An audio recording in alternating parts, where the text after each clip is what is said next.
There's something about SpongeBob SquarePants that makes it work almost perfectly as something you put on when you want your brain to slow down. And I've spent a bit of time thinking about why that is, because it's not immediately obvious. The show is loud and fast in places, the colour palette is aggressively cheerful, and half the cast spends their time screaming at each other. On paper it shouldn't work at all, but it does, and I think it comes down to one thing: familiarity. Most of us have seen hundreds of these episodes. We know how they go. We know the rhythms, the relationships, the way SpongeBob laughs, the way Squidward sighs. There are no surprises in Bikini Bottom. Not the bad kind anyway, and that's quite a rare thing in a piece of media. So what we're doing tonight, or this morning, or whenever you happen to be listening to this, is taking a slow wander through some of the stranger parts of the show. The paradoxes, the contradictions, the things that don't quite add up when you think about them for more than 10 seconds. Not in a breathless, unsettling way, more in the way you might end up talking about them at 1 in the morning when you've run out of other things to say and you're both sort of pleasantly tired and the conversation has gone somewhere unexpectedly interesting. SpongeBob premiered on the 1st of May, 1999. Steven Hillenburg, who was a marine biologist before he was an animator, had been developing the idea for years, and the show that came out of that process was something quite original. A kitchen sponge living in a pineapple on the floor of a fictional ocean, working as a fry cook, and attending something called boating school, and making friends with a starfish who lives under a rock. None of it makes sense. All of it makes sense. That's the whole deal with SpongeBob, really. And the more time you spend in that world, the more you start to notice that the things that don't add up aren't accidents. They're a kind of logic all their own. We've got quite a lot to cover, so let's just get into it. And if this sort of gentle late-night lore is your thing, subscribing helps a lot. It's how these videos reach the people who might actually want them. But no pressure. Just get comfortable. There's a foundational paradox at the heart of SpongeBob SquarePants, and it's the simplest one. And also the one the show is most completely unbothered by. Bikini Bottom is an underwater city.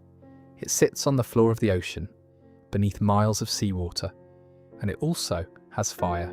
There is fire in this show. Actual, proper, flickering orange fire. It burns things. Characters get burnt by it. The Krusty Krab kitchen has a grill with flames, and those flames behave exactly as flames do in air, which they absolutely cannot do underwater, because fire requires oxygen and a dry fuel source, and all sorts of other conditions that the ocean floor simply does not provide.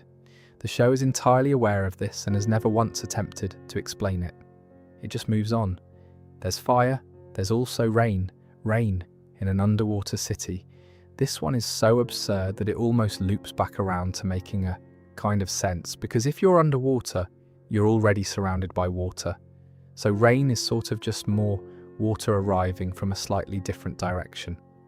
But the show presents it as ordinary rain, the kind that makes you want to stay indoors, and characters respond by putting up umbrellas and looking irritated about the weather, which is a choice. Then there are glasses of water. Characters in Bikini Bottom, surrounded on all sides by seawater, will order a glass of water at a restaurant and drink it through a little straw. The official SpongeBob YouTube channel has acknowledged this one as a beloved absurdity of the series, which is the closest we've ever got to an official statement on the matter. What the distinction is supposed to be between the water they're swimming through and the water in the glass has never been clarified. I suspect it isn't coming. Sandy Cheeks is probably the most interesting case study in how the show handles all of this.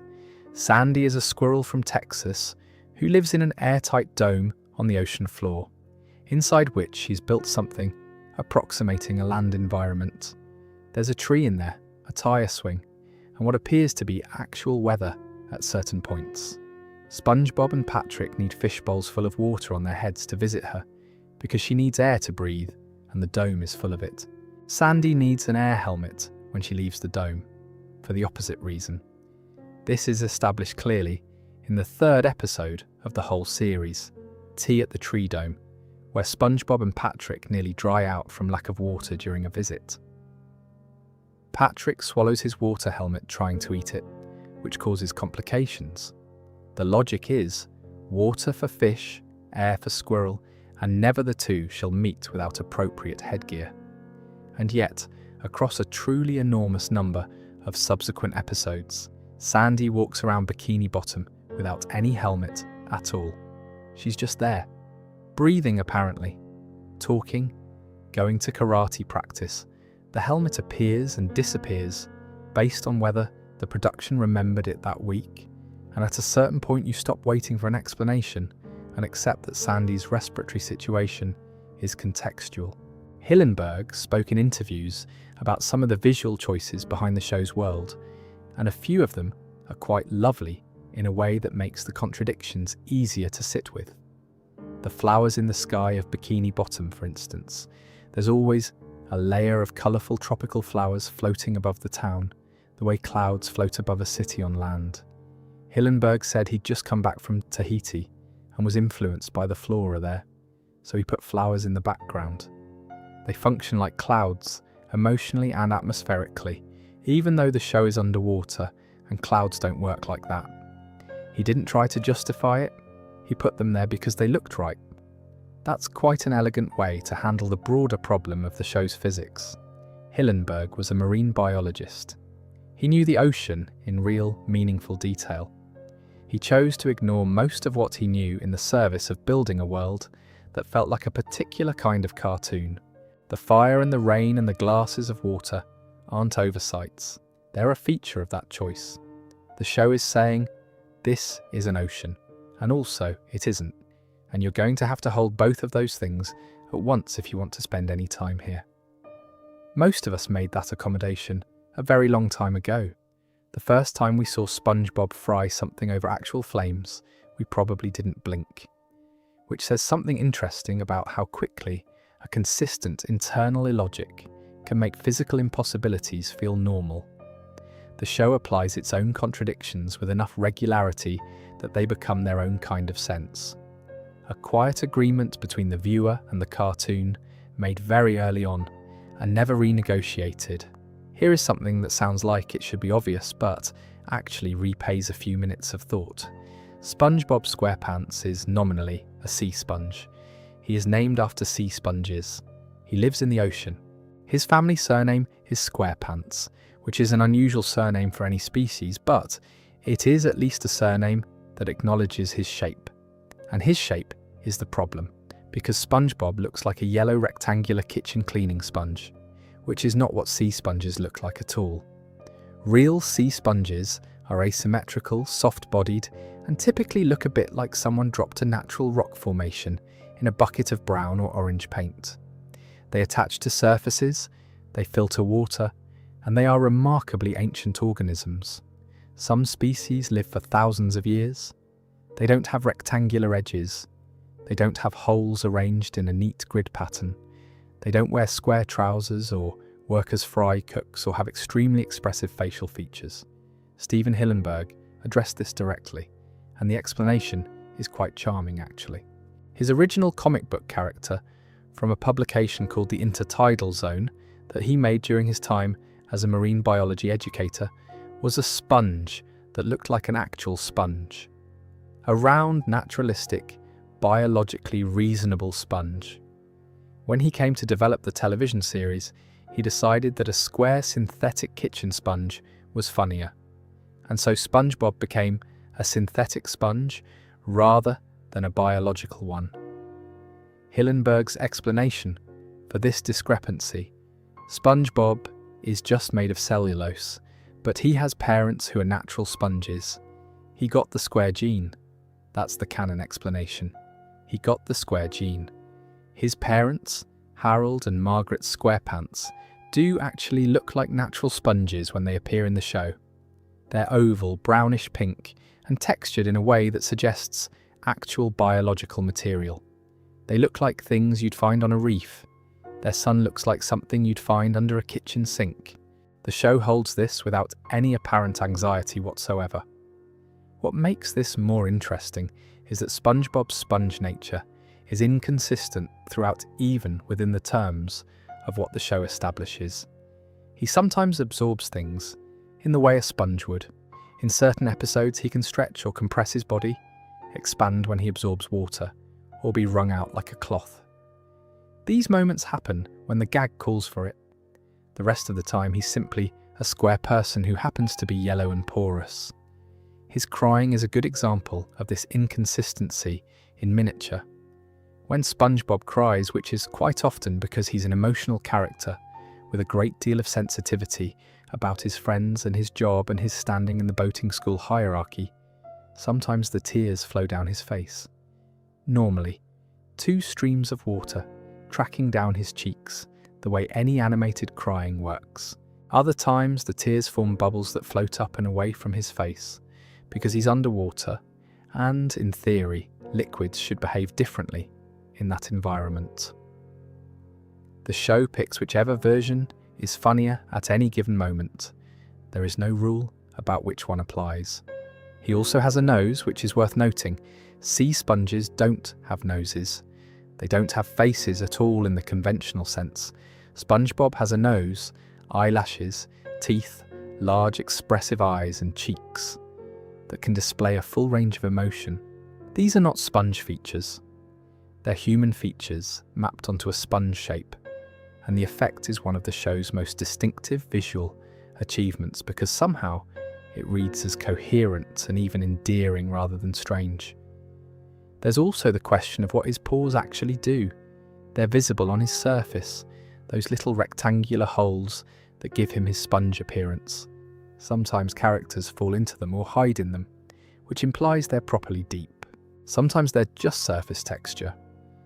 The interior of SpongeBob's body varies depending entirely on what any given episode needs. I think the thing about SpongeBob's biology is that it's best understood as a starting point rather than a constraint. Hillenburg chose a synthetic kitchen sponge as the visual foundation because it had the right shape for a certain kind of cartoon character. Square, bright, friendly, easy to read from a distance. And then the character built outward from that shape, acquiring human features and expressions and narrative needs that have very little to do with the biology of sponges, natural or synthetic. The sponge is more of a costume, in a way, a remarkably specific costume that happens to have become one of the most recognizable character designs in animation history. One final thing on this: sea sponges, the real biological ones, can actually live for thousands of years. Some Antarctic glass sponges are estimated to be over 10,000 years old. If SpongeBob inherited any portion of his parents' biology, along with the square gene, he may technically be immortal or something close to it. The show never engages with this implication, but it's sitting there in the biology if you want it. In the first season of SpongeBob SquarePants, there's an episode called Sleepy Time, in which SpongeBob falls asleep and dreams about getting his driver's license. In the dream, the license is shown clearly, and it lists his birthday as the 14th of July, 1986. The show premiered on the 1st of May, 1999. That makes SpongeBob 12 years old, turning 13 a few weeks after the series began. A 12-year-old who owns a house, holds a full-time job as a fry cook at a fast food restaurant, keeps a pet snail, files taxes, and has apparently been enrolled in adult driving education for a meaningful period of time. The show doesn't flag any of this as unusual. Nobody mentions that the primary fry cook at the Krusty Krab is technically a child. Mr. Krabs, who will demonstrably do anything for money, has apparently hired someone who would be in year 7 of school in the UK without any concern about labour laws or the various regulations that would apply. Now, the defence that gets raised immediately is that the licence appears in a dream. Hillenburg pointed this out himself. SpongeBob is dreaming about getting his licence, so perhaps the details of the dream licence aren't meant to be taken as canonical fact. This is a reasonable position, and it might have remained the only version of events, except that the same licence, with the same 14th of July, 1986 birth date appears again in Season 2, in an episode called No Free Rides, and this time it isn't a dream at all. Mrs. Puff gives SpongeBob his license for real, under somewhat questionable circumstances, and the date is right there on the card in Waking Life. So the date is apparently canonical, and SpongeBob is apparently a teenager, and the show is apparently unbothered by this. What complicates it further is that the show's other characters have birth dates that also create problems when you examine them. Mr. Krabs' driver's license lists him as born on the 30th of November, 1942. Plankton has a birth date in the same year, in some sources, 1942, though others put it at 1960, which is already a discrepancy large enough to raise questions about how careful anyone was being with the numbers. If the show is set roughly contemporaneously with when it aired, Mr. Krabs would be in his late 50s at the series premiere, heading towards his 80s by the time later seasons were produced. He reads as middle-aged, he acts middle-aged, his bones don't hurt, he gets around fine. The maths doesn't work. Stephen Hillenburg's actual intention was to sidestep the question entirely, and this is the most honest answer to the age paradox. He wanted SpongeBob to be, in his words, an adult with childlike tendencies. Not a child, not a proper adult, something in between. Tom Kenny, who voices SpongeBob, described being directed to find a voice that was a Stan Laurel, Jerry Lewis kind of child man. The dates on licenses are production details, not character definitions. They were put there because a license needs numbers on it, and nobody thought particularly hard about what those numbers implied when stacked against the show's premiere date. SpongeBob's grandmother refers to him as an adult and a grown-up in an episode called Grandma's Kisses, which is actually one of the more canonical data points for his age, because it comes from a character with no particular reason to misrepresent the situation. He also owns a house, which generally requires being of legal age. He pays bills. The show's Camp Coral spin-off, which depicts SpongeBob as a child at summer camp, puts him roughly 10 years younger than Pearl, Mr. Krabs' teenage daughter, which would make SpongeBob somewhere in his mid-20s during the main series. This is the interpretation that probably makes the most narrative sense. But the license says what it says, and if you take that at face value and use the current date, SpongeBob is turning 40 this July, which is an absolutely extraordinary reading of the character, and also somehow the funniest possible version of all of this. The boundlessly enthusiastic, perpetually optimistic fry cook who lives in a pineapple and cries at the thought of losing his friends is, by his own documented birth date, approaching middle age. He has the emotional register of a particularly sunny 7-year-old and the chronological age of someone who might be starting to think about whether they've saved enough for a pension. The show never acknowledges this. Never. It never ages anyone. It never marks time in that direction. And Hillenburg's instinct to leave the age undefined was the right creative call, even if it means the license numbers don't hold up to scrutiny. SpongeBob is ageless in the way that the best cartoon characters are ageless. He exists outside of time, which is, when you think about it, exactly the right quality for something you want to be playing in the background while you fall asleep. Squidward Quincy Tentacles is not a squid. He is an octopus. Stephen Hillenburg confirmed this. The show has confirmed this. His voice actor, Roger Bumpass, has addressed it. There is no ambiguity about the species of the character called Squidward. This is delightful to me in a way I find difficult to fully articulate, because it's one of those facts that becomes stranger the more you sit with it. The character has the word squid in his name. The character is called Squidward, and he is, by his creator's own classification, not a squid. The explanation is simple enough. Hillenburg designed Squidward as an octopus because he wanted the character to have a large, prominent head, and octopuses have those in a way that squids don't quite. He said the big, bulbous head was important because Squidward is egotistical and considers himself an intellectual. And of course, an intellectual should have an enormous head. Octopuses have that, so Squidward became an octopus. Then there was the matter of the name. Hillenburg and the production team apparently found that Octaward just didn't work. It doesn't actually.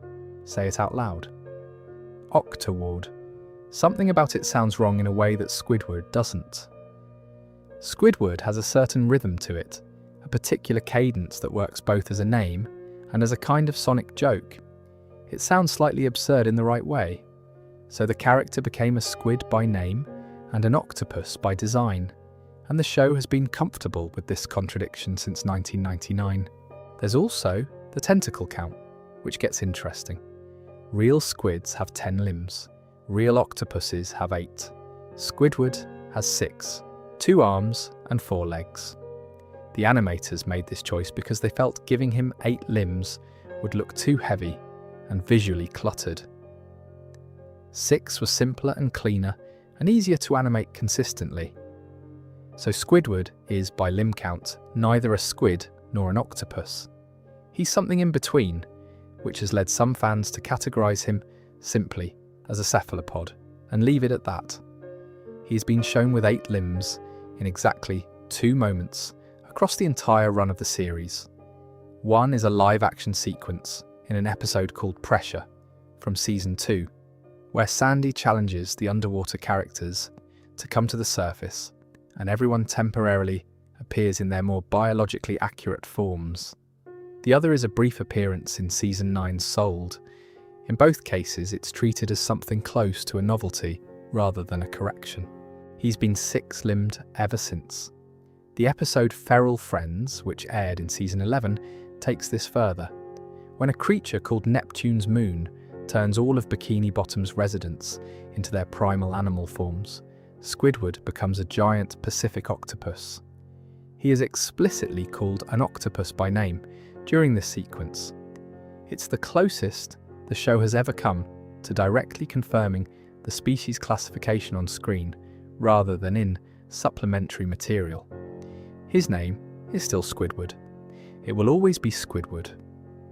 The name became so associated with the character's personality and comic timing that changing it would have been unthinkable.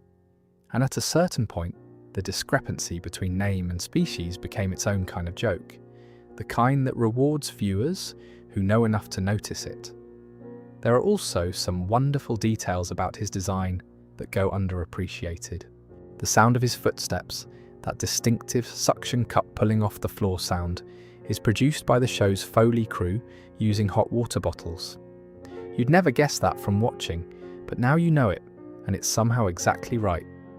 The sound is too specific and too perfect to have been arrived at any other way.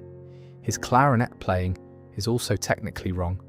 He holds it straight outward, like an oboe, rather than angled downward the way a clarinet is actually played. This was either an animation shortcut or an oversight, and it persisted through the entire run of the show. Nobody corrected it. The clarinet at the wrong angle became as characteristic of Squidward as the tentacles at the wrong count, and at some point wrong, but consistent, becomes its own form of right. And Squidward's music is canonically terrible. He believes himself to be a brilliant musician. He has practiced for years.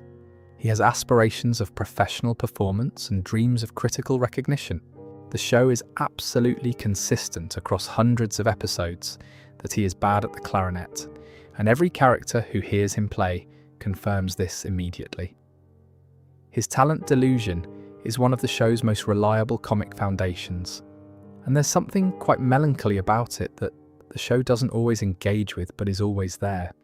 A character who wants to be seen for his art, surrounded by people who don't see it, who also can't hear it because it's simply not good. That's quite a lot to put into an octopus, with the wrong number of tentacles and the wrong name. There's an episode in the first season called SB129 that deserves more credit than it usually gets, partly because it's one of the strangest half hours of television produced in 1999, and partly because it contains a philosophical puzzle that the show drops in the middle of a children's comedy and then walks away from without looking back. The setup is this. Squidward is trying to practice his clarinet in peace, which is his natural state of being. SpongeBob and Patrick want him to come jellyfishing. This is also his natural state of being, wanting the opposite of what they want. He evades them by sneaking into the Krusty Krab, which is closed on Sundays, and hiding in the walk-in freezer. The freezer door locks. SpongeBob and Patrick leave. Nobody comes to find him.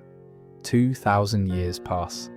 The door's rusted hinges finally give way, and Squidward falls out onto the floor of a future Krusty Krab, where a robotic descendant of SpongeBob, called Spongetron, thaws him out. The future is entirely chrome. Everything in Bikini Bottom, every surface, every plant, every object, has been painted or fabricated in chrome. Spongetron informs Squidward that there are 486 Spongetrons in total, and this information is delivered with the same casual authority as every other piece of information in the episode, as though having 486 copies of yourself is simply a normal future development. Squidward finds a time machine and uses it to travel to a time before SpongeBob was born, hoping to find some peace. He arrives in a prehistoric version of Bikini Bottom. The seafloor is barren and primordial. Two creatures emerge, a primitive sponge and a primitive starfish, who are clearly the evolutionary ancestors of SpongeBob and Patrick, shuffling around on all fours and communicating in grunts. They have found a jellyfish. They are terrifying themselves with it. They keep picking it up, getting stung, putting it down, and then picking it up again. They're screaming. Squidward, desperate for quiet, takes their loincloths and fashions them into nets. He demonstrates how to use the nets to catch jellyfish without being stung. The primitive creatures are delighted. They take the nets and get on with it. Squidward gets back in the time machine. It malfunctions. He ends up somewhere else entirely, which we'll come back to shortly. He eventually gets back to the present, where SpongeBob and Patrick are waiting on Conch Street, exactly as he left them. They ask if he's finally ready to go jellyfishing, and Squidward, who's been frozen for 2,000 years and then lost in time, asks aloud who even invented that ridiculous game. SpongeBob and Patrick look at each other. They think about it. Then, "You are Squidward," he invented it, by going back in time to a prehistoric ocean and teaching it to primitive ancestors who passed it down through generations. Squidward invented jellyfishing. But he only knew how to teach it because jellyfishing already existed as a game when he was living in the present. He learned about nets from seeing people use nets. The nets, the game, the whole cultural practice of jellyfishing in Bikini Bottom exists because Squidward went back in time and taught it. Squidward went back in time and taught it because it already existed. It has no point of origin. It was never invented by anyone. It simply loops. This is a bootstrap paradox, which is a specific kind of causality loop where an object or piece of information exists because it was sent back in time by someone who received it from the future, with no original creation point. The idea predates SpongeBob by decades in science fiction, but SB129 is one of the cleaner and more elegant versions of it, and it lands at the end of a children's cartoon about a man with suction cup feet hiding from his neighbours in a commercial freezer, which gives it a quality that more serious treatments of the same concept don't quite have. The show's wiki characterises the end of SB129 as a bootstrap paradox rather than a causal loop, which is a distinction worth a moment's thought. In a causal loop, event A causes event B, which causes event A. In a bootstrap paradox, an object or piece of knowledge exists with no causal origin. It comes from the future where it already exists, enabling the past where it will be created, but there's no moment where anyone created it from scratch. Jellyfishing is just there. Squidward made it be there. There is no before.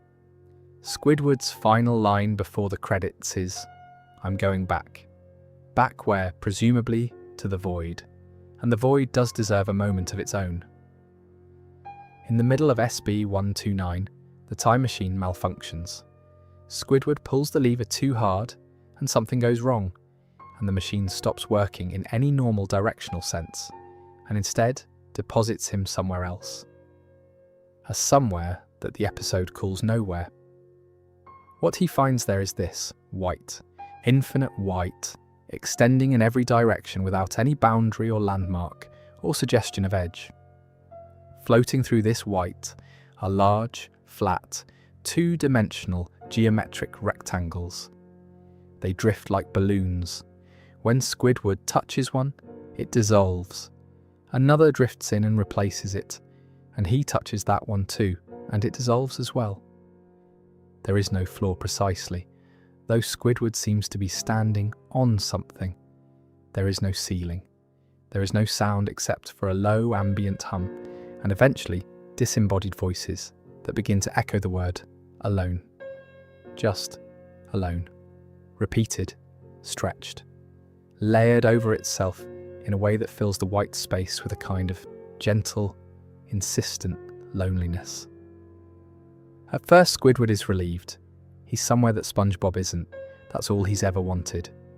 He sets up his clarinet and begins to play, and even the void echoes back his music.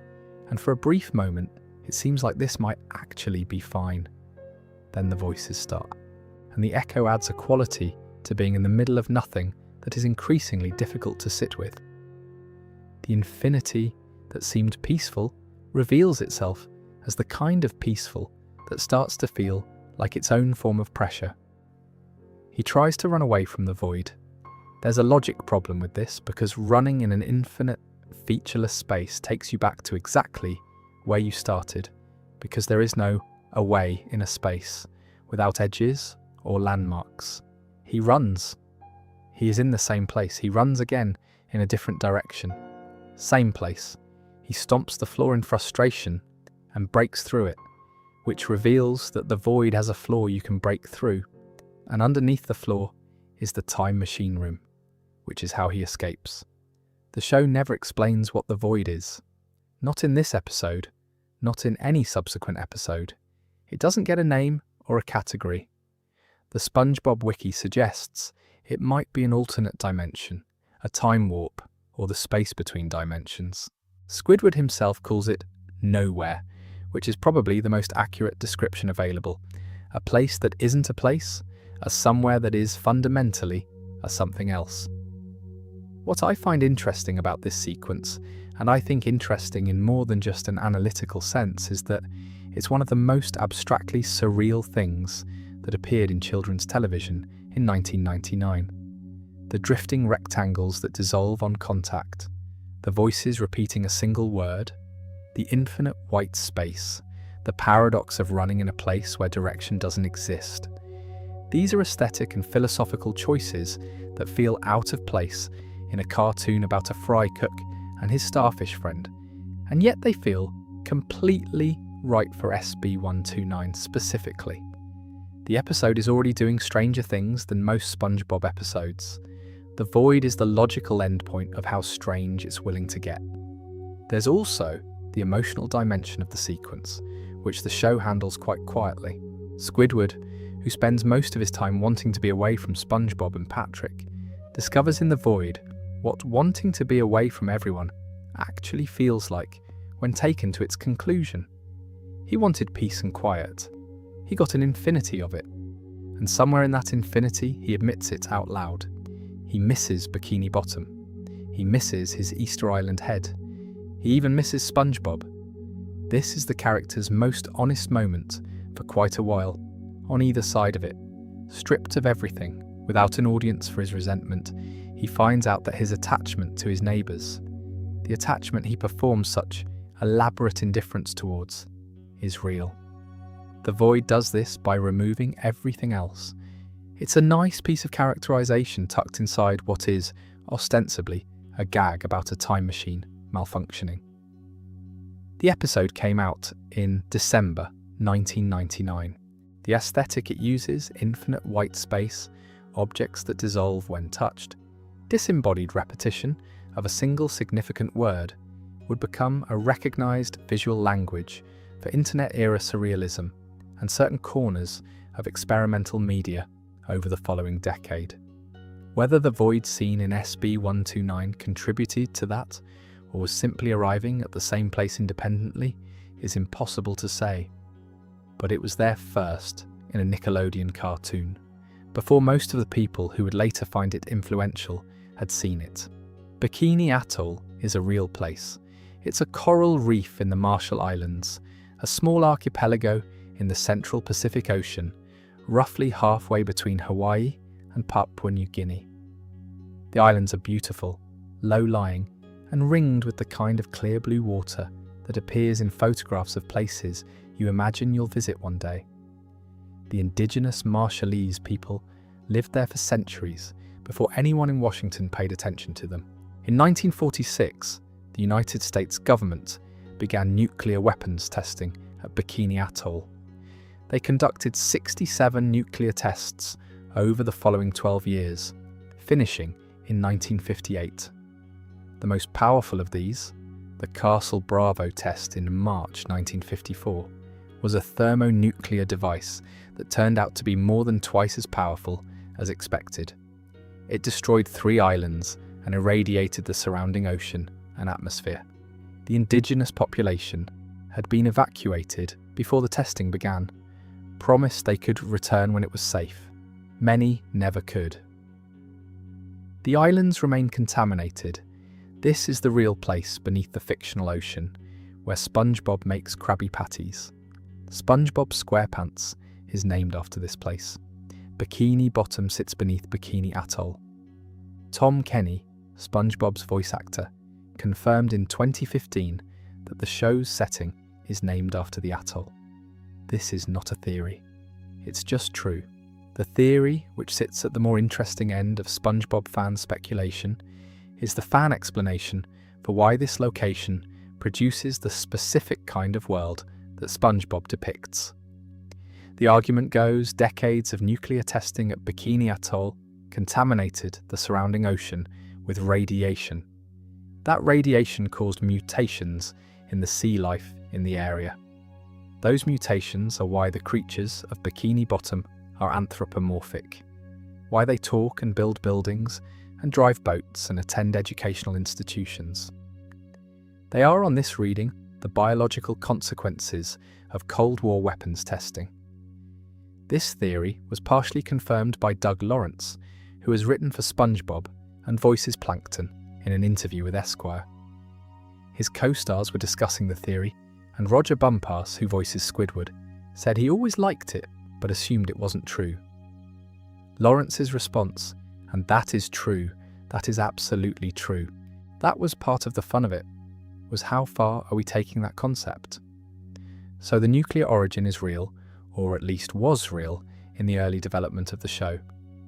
What Lawrence also said, which gets into somewhat darker territory, is that the original plan was for the world above Bikini Bottom to be entirely gone. The human world destroyed. Bikini Bottom would have been the only surviving civilization, built by the mutated sea life beneath the test site.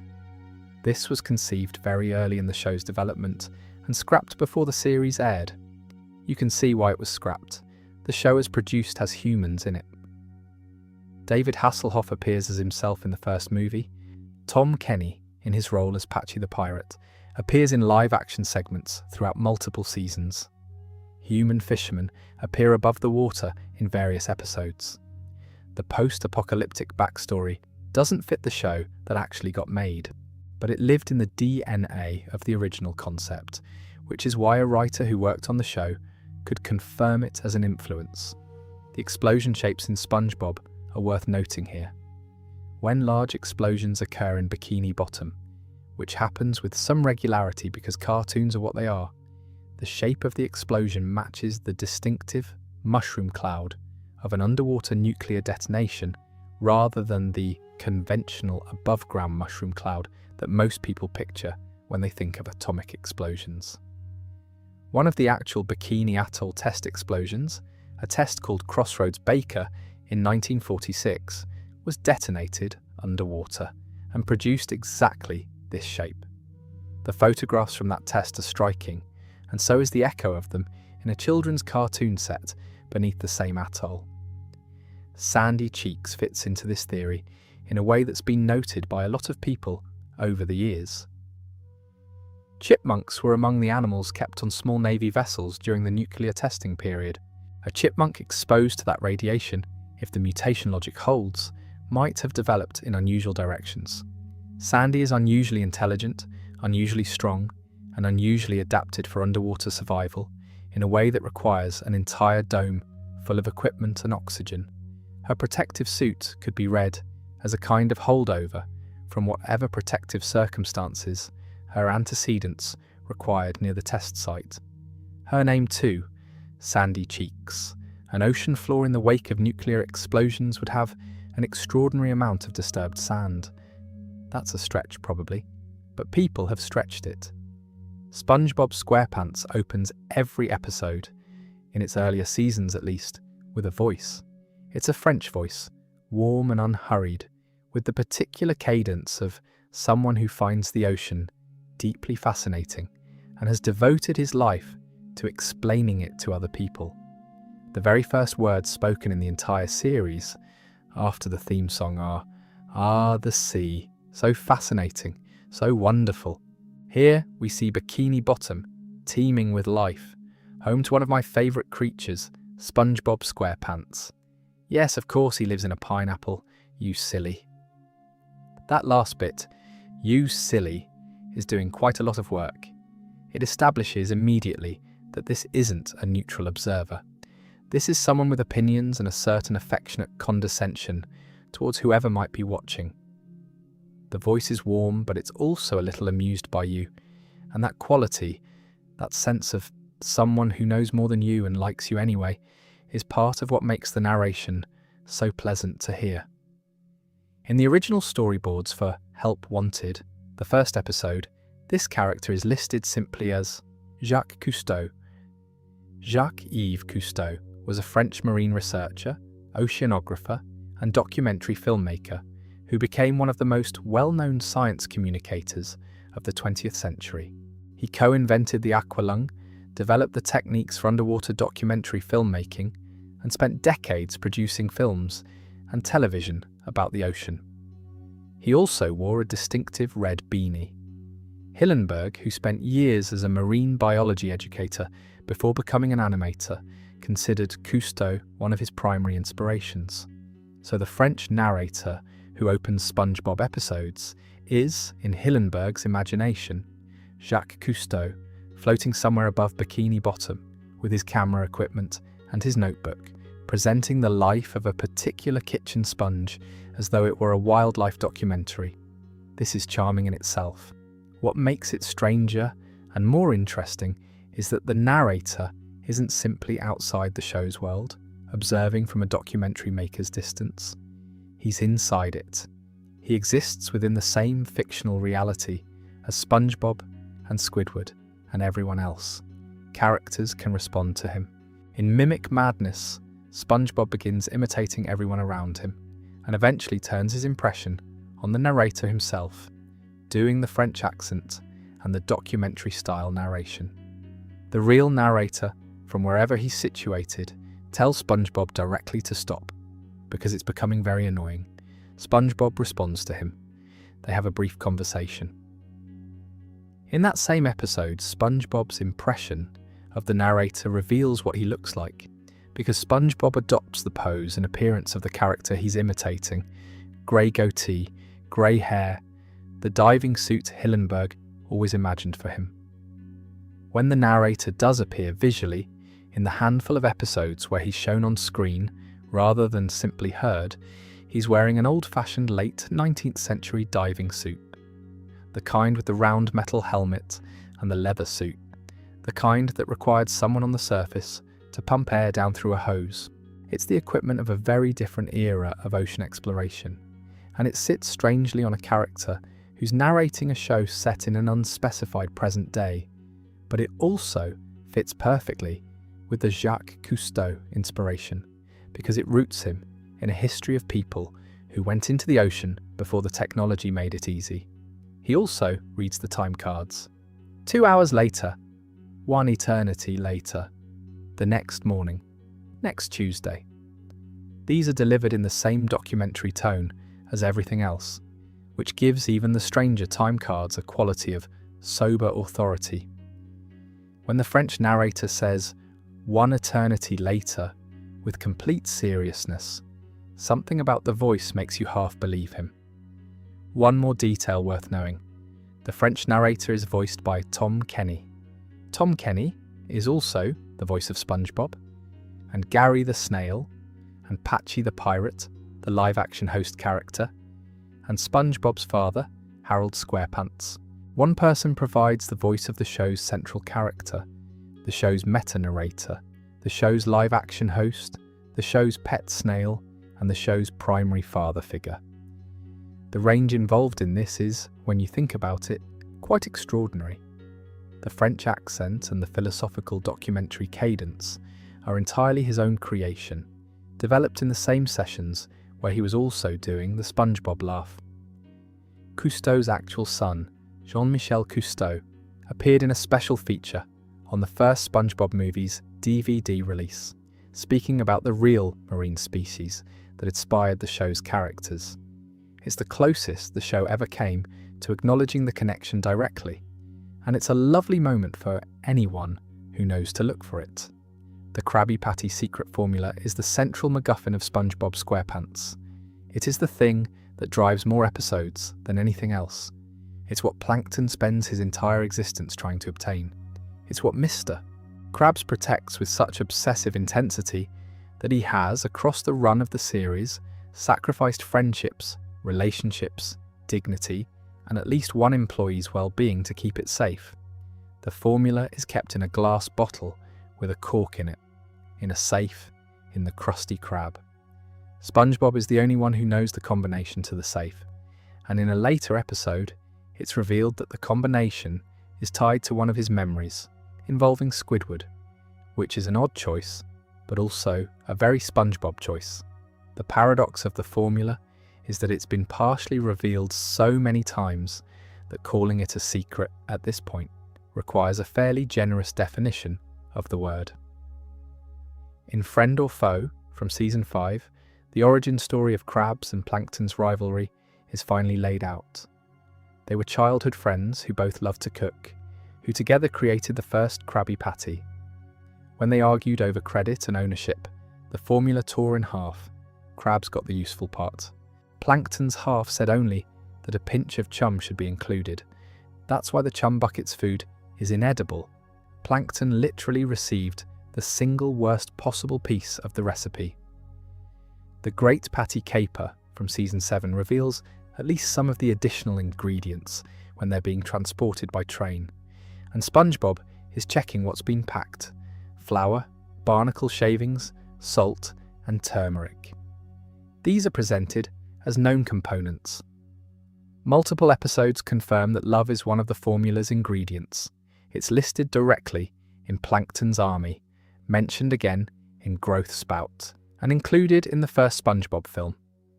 The show's producer, Vincent Waller, said on social media that there is absolutely no meat in a Krabby Patty.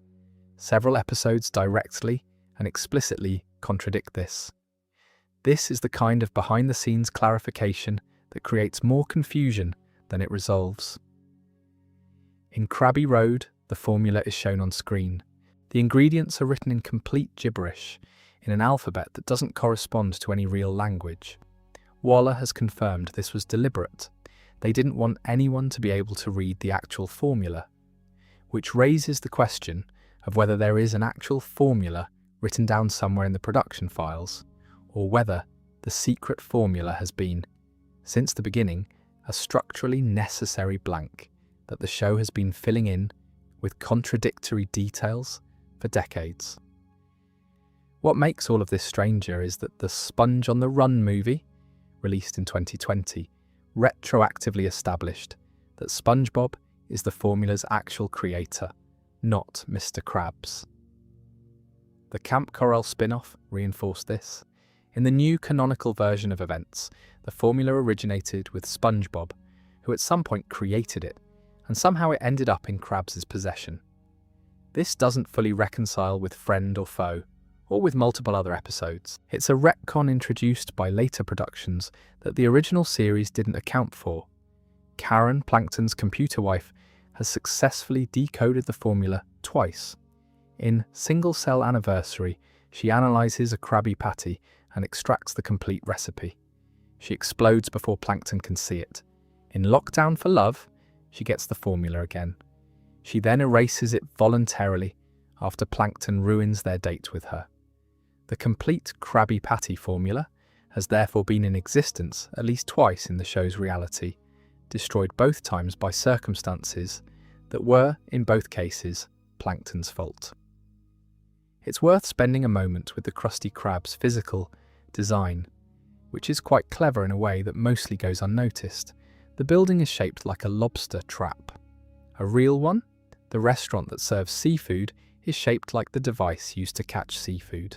Hillenburg based the building's visual on his knowledge of marine biology, and there's a quiet joke running through every establishing shot of the Krusty Krab for anyone who recognises what a lobster trap looks like.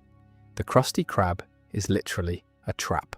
The customers walk into it, as customers do. Mrs. Puff has been teaching SpongeBob to drive for what appears, across all available evidence, to be decades. She is a pufferfish who operates a boating school, and who, at some point in the show's backstory, made the decision to accept SpongeBob as a student. It's the worst decision anyone in Bikini Bottom has ever made, and the show has committed to exploring the consequences of it with extraordinary thoroughness. SpongeBob has failed his boating tests so many times that the exact number is unclear and possibly uncountable. He has received his driver's license, in one form or another, at least 4 separate times across the series. Each time, it has been revoked or declared invalid through means that are technically legitimate. In No Free Rides from Season 2, Mrs. Puff does something she recognises immediately as a mistake. She gives SpongeBob his license legitimately, just to be done with him. He hasn't passed. She knows he hasn't passed. She adds 10 points to his final score so that he reaches the threshold, and hands over the card and tells herself that since he doesn't have a boat, he won't be driving anywhere. Then his parents, who have come to thank her, produce a brand new boatmobile they've bought as a present. She spends the rest of the episode trying to steal it back. She gets arrested, as she so often does. In Bumper to Bumper from Season 9, he actually passes the road test. He drives an entire course correctly and without incident, guided by Mrs. Puff's instruction, and the license is awarded. Then it emerges that Mrs. Puff was under house arrest when she administered the test. The test is declared null and void because the administering instructor was in violation of the terms of her house arrest. The license goes. In SpongeBob Longpants from Season 10, he's issued a license not because of any driving ability, but because he's wearing long trousers, and the testing authorities make a series of assumptions about his maturity and competence based on trouser length.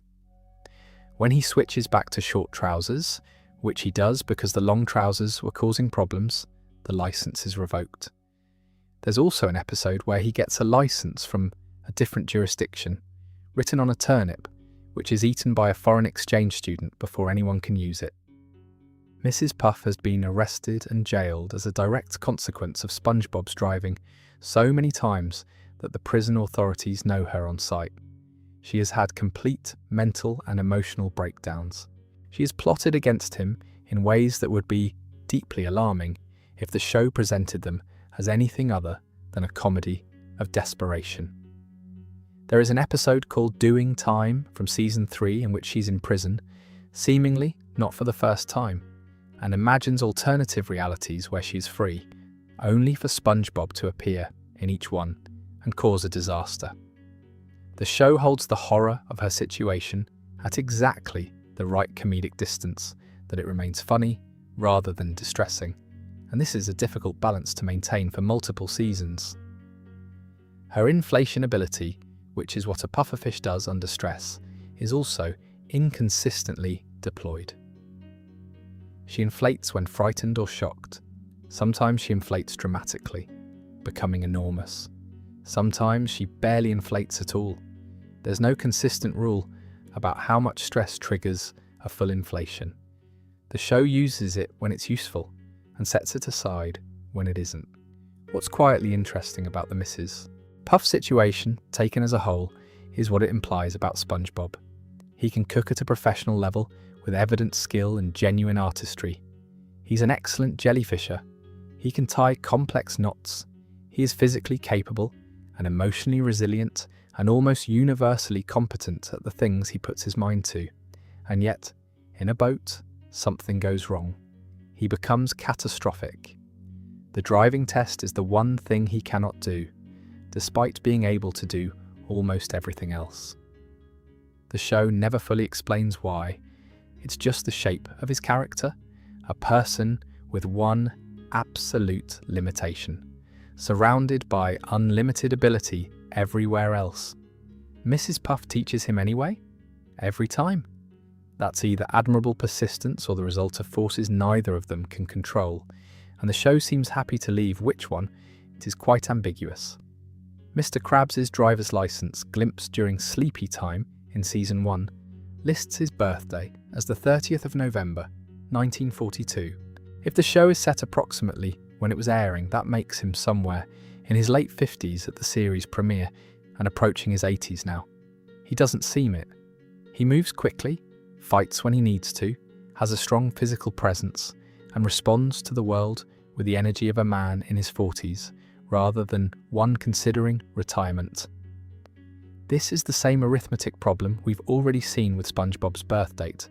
The numbers and the character don't quite align, but Mr. Krabs has the additional complication of a backstory that spans multiple timelines. Friend or Foe from Season 5 tells us that crabs and plankton were friends as children and young adults, creating the Krabby Patty formula together before their falling out. The episode depicts them in their youth as living in a version of Bikini Bottom that looks like mid-20th century small-town America, which would be consistent with the birth year on his license. This part holds together.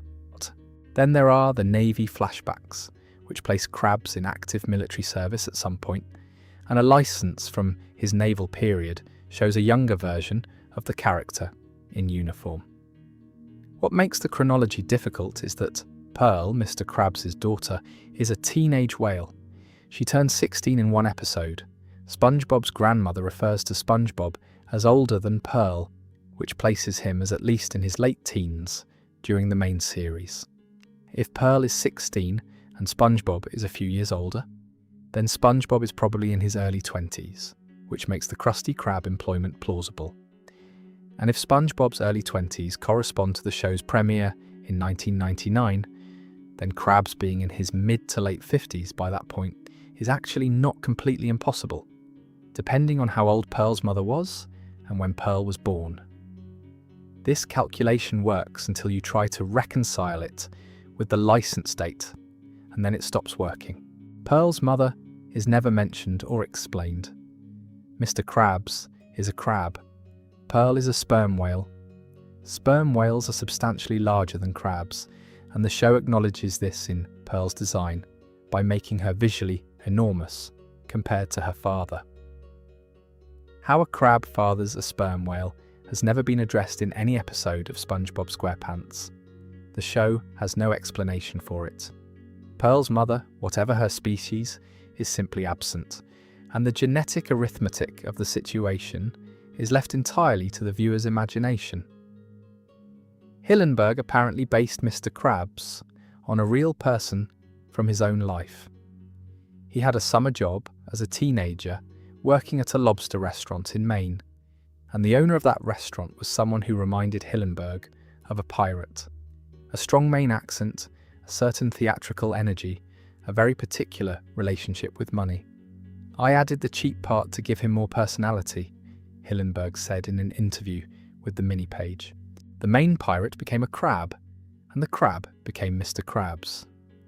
The Krusty Krab's design, as mentioned earlier in connection with the formula, is shaped like a lobster trap. Hillenburg designed a restaurant modelled on the tool used to catch the creatures that are notionally supposed to be served there. Whether anyone at the Krusty Krab ever considered what it means to eat inside something shaped like a trap for sea creatures is not a question the show entertains.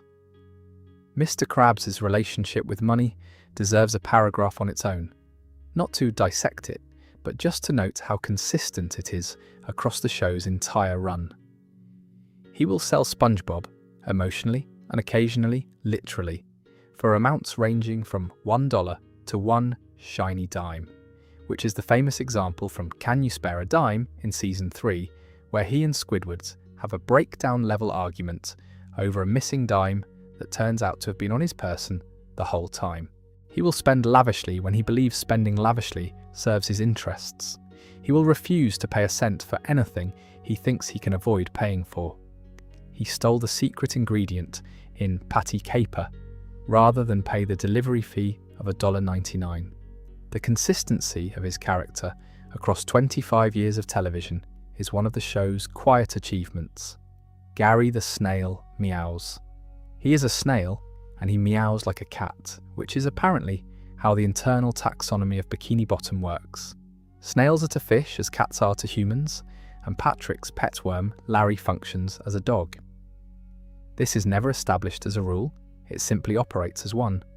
And once you know it, a lot of Gary's behaviour becomes more legible and somehow also more strange, because you're watching a snail that behaves like a domestic cat, and you have to decide whether that makes it more or less plausible that SpongeBob sometimes appears to understand what he's saying. Gary has a variable intelligence across the show's run, and tracking it across episodes is one of the more rewarding inconsistencies to follow if you pay attention. In some episodes, he's clearly just a snail. He eats, he sleeps, he leaves a trail of slime, he does what snails do. In others, he's quietly, unexpectedly capable of complex reasoning, planning and decision-making that places him well above what you'd expect from a domestic pet. Dumped from Season 2 is probably the most emotionally complex Gary episode, and also the one that walks a very deliberate line between reading as a pet behaviour story and reading as something slightly darker. Gary leaves SpongeBob and moves in with Patrick. SpongeBob is devastated, tries various ways to win Gary back, and eventually resigns himself to the loss. It's treated with the emotional register of a proper relationship ending. Then at the end of the episode, Patrick reaches into his pocket and finds a cookie he'd forgotten about. Gary immediately moves back to SpongeBob. He wanted the cookie. He was never choosing Patrick over SpongeBob. He was following the biscuit. The show plays this as a comedy ending, a relief and a joke simultaneously, and it works as both, but it also raises the question of what Gary understood about what was happening during the episode. Did he know SpongeBob was upset? Was he simply following the smell of food and indifferent to the emotional consequences? The show leaves this open, which is probably the right call. The Great Snail Race from Season 3 is the episode where Gary is entered into a competitive snail race by SpongeBob, who then overtrains him to the point of physical exhaustion. The race itself is presented as a serious athletic competition, with stands full of spectators, a commentator, and all the conventions of a sporting event. Patrick's entry is a rock called Rocky. Rocky finishes second. This is treated as a genuine competitive result, and not as a joke about rocks, which is its own small miracle of commitment. Have you seen this snail? From Season 4 is the one that gives Gary the most complete emotional arc in the series. SpongeBob becomes obsessed with a paddleball game and neglects Gary for an entire week, forgetting to feed him and generally ignoring his existence. Gary runs away. He ends up being adopted by an elderly woman who turns out to be a serial snail keeper. She's extremely kind, she feeds them well, but eventually her snails become so overfed they can't move, and she moves on to the next one. Gary figures this out. packs his belongings in a shell tied to a stick, and escapes before this fate can befall him. He returns to SpongeBob. They reconcile. The episode gets surprisingly earnest about it. What's interesting about "Have you seen this snail?" is what it implies about Gary's capacity for understanding. He identifies a pattern in the old woman's behaviour. He recognises that he's in danger. He makes a decision to leave. He acts on that decision. These aren't the actions of a simple domestic animal reacting to stimuli. They're the actions of someone with enough cognitive reach to predict a future based on a present situation and then choose to change the situation. SpongeBob's ability to understand Gary's meows shifts, depending on the episode. Sometimes he translates them into full sentences. Sometimes he treats them as pure animal vocalizations. The show doesn't have a consistent position on whether Gary communicates or not, which means that every interaction between them carries a slight uncertainty about how much is being understood in either direction. This could be an oversight, or it could simply be that the show thought the ambiguity was more interesting than a clear answer. And I think, on balance, they were right. The chum bucket sits directly across the road from the Krusty Krab. This is significant because it means that Plankton, whose entire life ambition is to put Mr. Krabs out of business and take his customers, is in the perfect competitive position. He's right there.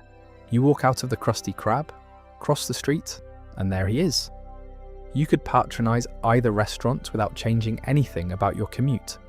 The prices, if you can stomach the food, would presumably be competitive.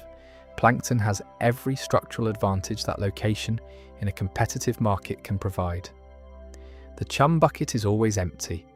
Across hundreds of episodes over multiple decades, the number of customers who have voluntarily entered the chum bucket and eaten food there in ordinary circumstances is so small that it might actually be zero. The restaurant exists, it has a counter, it has seating, it has a kitchen where Plankton presumably prepares whatever chum-based dishes constitute the menu. Nobody comes. The most obvious explanation is the food itself. Chum, in the real world, is the term for fish innards, blood, and other biological material used as bait when fishing. It is not food. It is the thing you use to attract things you want to eat. The chum bucket is, on this reading, a restaurant that serves bait. The menu presumably tastes accordingly, and word has gotten around Bikini Bottom about this. And the result is that nobody with a choice will eat there. Free samples from Season 8 complicates this slightly. Plankton gives away free samples of his chum outside the Krusty Krab, and the customers love it. They think it's delicious. This creates a crisis for Mr. Krabs, who loses customers to the free samples. When the customers start paying for the food at the chum bucket, however, it stops tasting good to them, and they return to the Krusty Krab.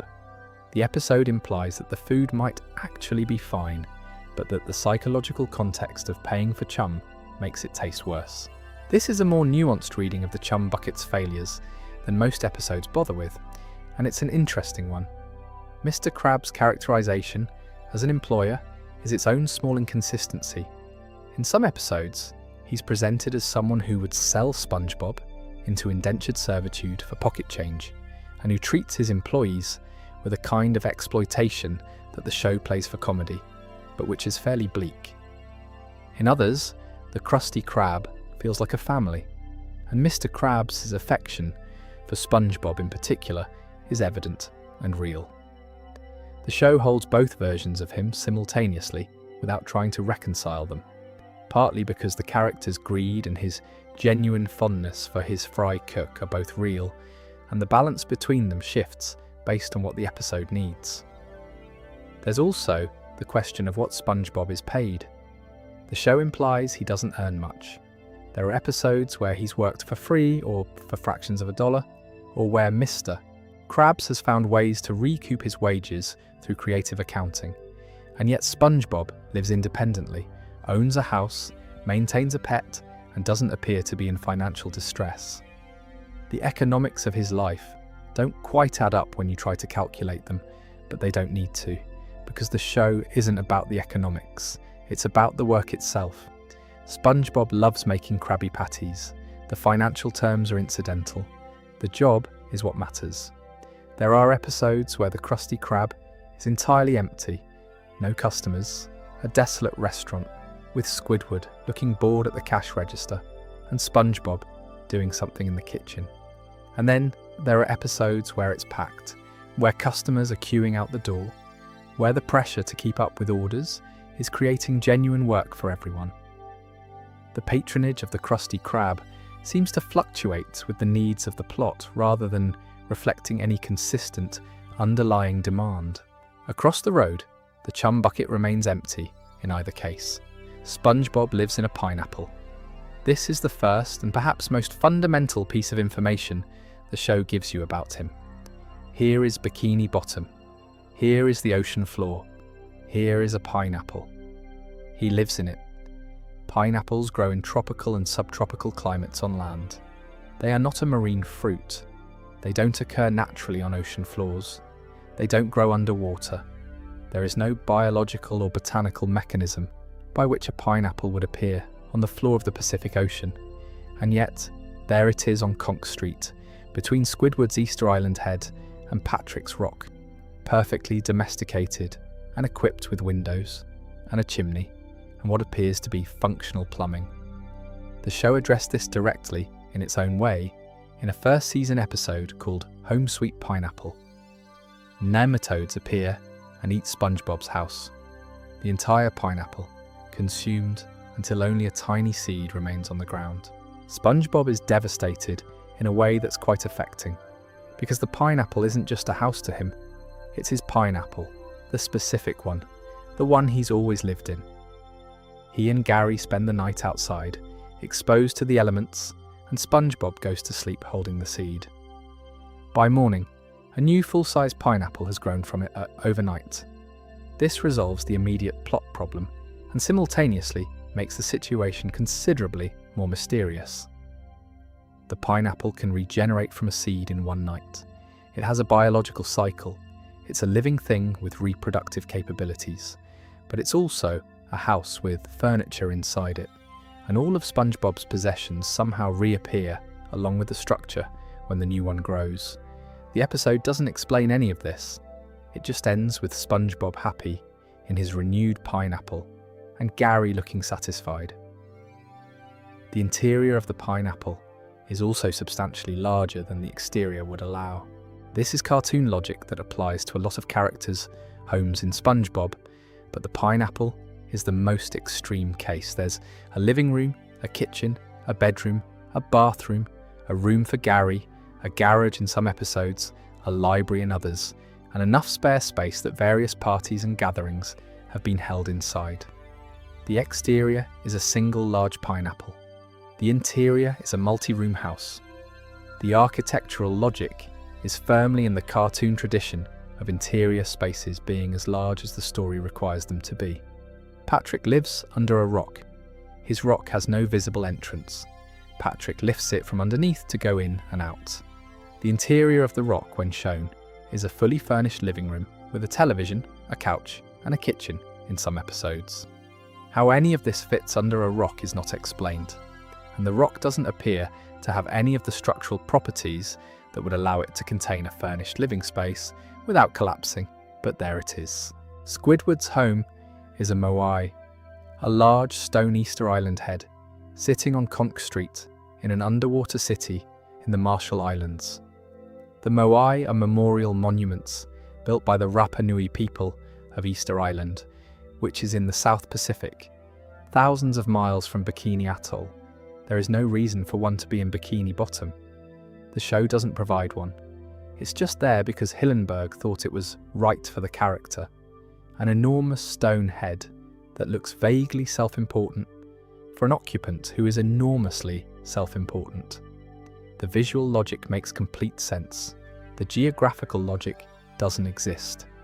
Conch Street's layout, taken together, is the Krusty Krab sometimes to SpongeBob's left, and sometimes to his right, depending on the episode. Squidward's house is consistently between SpongeBob and Patrick, but the precise geography of the street shifts to accommodate whatever the episode needs. Various characters' houses have had their locations effectively moved by the animation without acknowledgement. Bikini Bottom's geography is, like most things in the show, determined by what will work for the scene rather than by an underlying map. Someone did eventually draw a detailed map of Bikini Bottom for licensed merchandise and promotional purposes, and it's quite charming as an attempt to impose coherent geography onto a world that has never prioritized it. It gives locations to the Krusty Krab, the Chum Bucket, Jellyfish Fields, Sandy's Tree Dome, and the various character residences. It's a lovely thing, and it's probably not internally consistent with every episode that ever aired, and that's fine. At some point in the first season of SpongeBob SquarePants, the French narrator began reading time cards. A card would appear on screen, often with a colourful, illustrated background, and the narrator would read whatever it said, and then the action would continue. This became one of the show's signature comedic devices, and over the following decades, the production team got progressively more experimental with what they put on the cards. 2 hours later is normal enough. The next morning is fine. 3 days later is entirely reasonable. And then there's One Eternity Later, which the French narrator reads with exactly the same calm authority as every other card, and the scene resumes after it as though an eternity is a comprehensible unit of elapsed time that everyone watching is expected to understand. There's also Next Tuesday. Not the following Tuesday or several days later, just next Tuesday. This is actually more temporally specific than most of the other cards, which is somehow funnier. The show is capable of being extremely vague about time when it wants to be, so the moments when it gets weirdly specific stand out. Next Tuesday. Mark your calendars. 2 hours later was used twice within a single episode. Sun bleached from season 6. Once to cover SpongeBob getting excessively tanned in Patrick's tanning machine, and once to skip past 2 hours of the characters dancing at a party. The same card in the same episode, used twice for unrelated time skips. This is fine. The cards don't have a budget. The showrunner Vincent Waller confirmed that SpongeBob has never really been chronological. The show doesn't have a functional internal timeline in the sense that a narrative with serialized storytelling would have. Episodes exist largely as self-contained units. Time passes between them at whatever rate is useful. Characters don't age, experiences don't always accumulate, and the reset at the end of each episode is taken for granted. This creates some interesting moments when continuity does show up.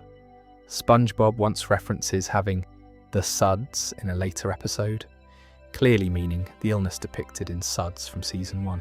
Glove World, an amusement park introduced in season 2, closes permanently in a season 8 episode and remains closed in subsequent appearances. These small threads of continuity exist and they make the world feel slightly more real when they surface, which might be exactly the point. You notice them because they're unusual.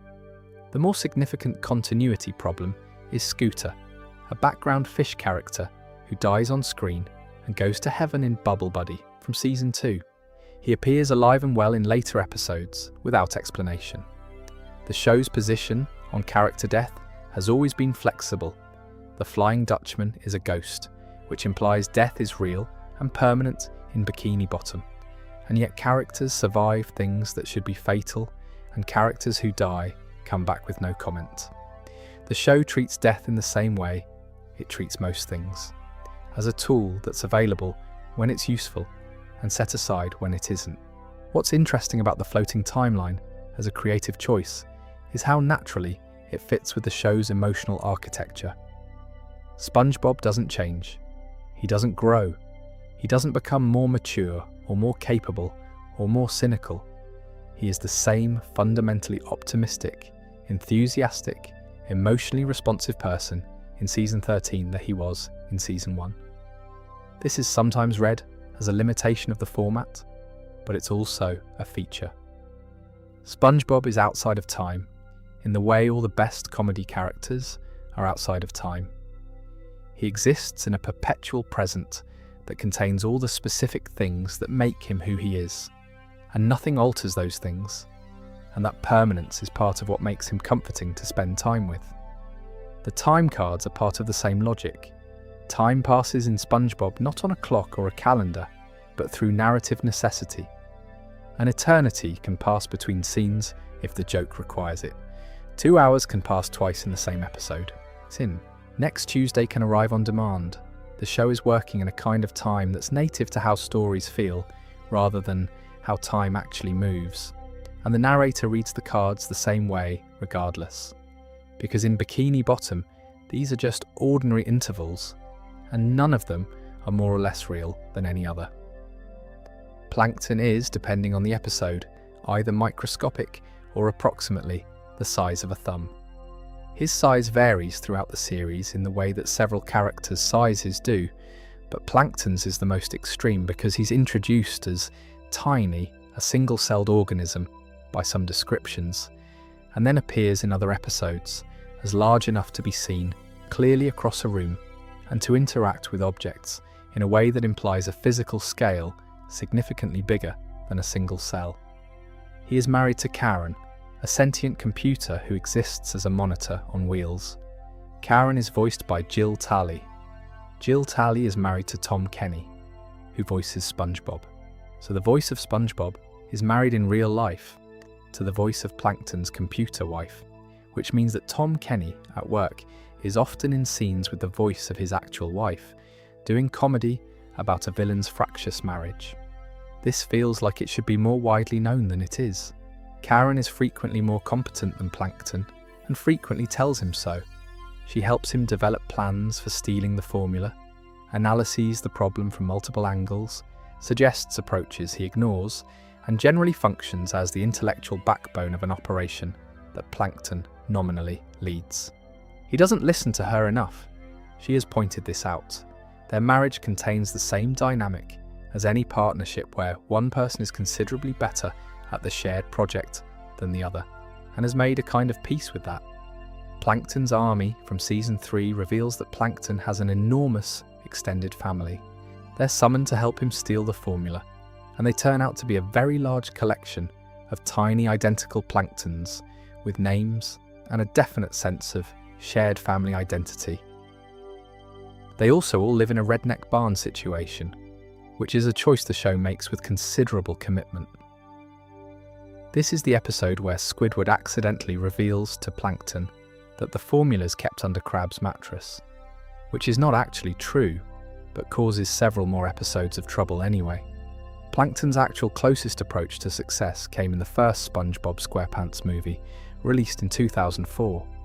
He steals King Neptune's crown, frames Mr. Krabs for it, and in the ensuing chaos is able to sell Krabby Patties at the Chum Bucket and build an operation that seriously threatens Krab's business for the first time.